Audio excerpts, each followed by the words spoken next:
Ulmus parvifolia Frosty. This is a tree that I planted at the Monbulk tennis club here when I was playing very enthusiastically as a junior in the club in my teens, and I'm now in my 63rd, 64th year. So this tree is certainly excelled in this location. It's at least 10 or 12 metres high, and it's at least 10 metres, 12 metres across as well. So it's a fairly broadly rounded tree of the Chinese elm Frosty, or Frosty elm. It's amazing in spring. So in another week or two, the buds are just, you can barely see them on close up on the tree, but they're starting to swell now.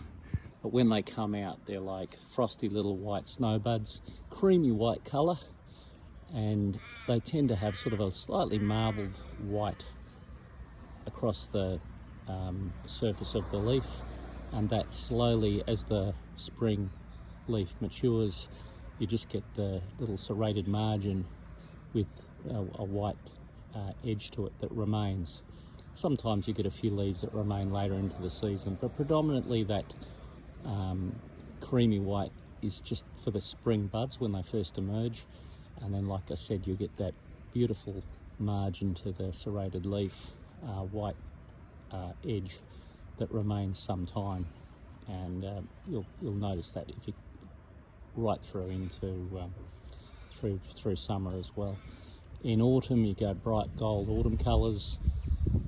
It's a very hardy tree. This tree will handle quite a bit of drought in southern Australia. I wouldn't put it in an arid area, saying that, but in most areas where it's well established for the first 5 or 10 years, it will establish and remain unwatered in most summers, quite happy and healthy. This plant never gets watered and it's thriving. I mean, Monbulk's 48 inches a rainy year, so this is a wet area, but some summers it can remain dry for months at a time. So it's definitely drought hardy, sun hardy, and you do need to allow at least 10 or 12 metres, like I said, explaining the age of this tree. So you need to have width and height room in your garden, but a magnificent specimen and great selection of the Chinese elm, because the normal one is just a green leaf, and they colour well in the autumn with the yellows and stuff as well, and just as hardy. But this does give a real point of difference, especially in the spring, from the other species cultivars. So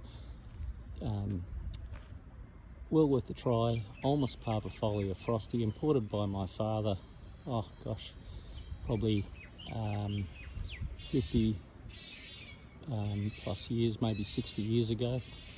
A great selection, not grown that much in Australia anymore, but it certainly deserves a place in Australian gardens in southern Australia.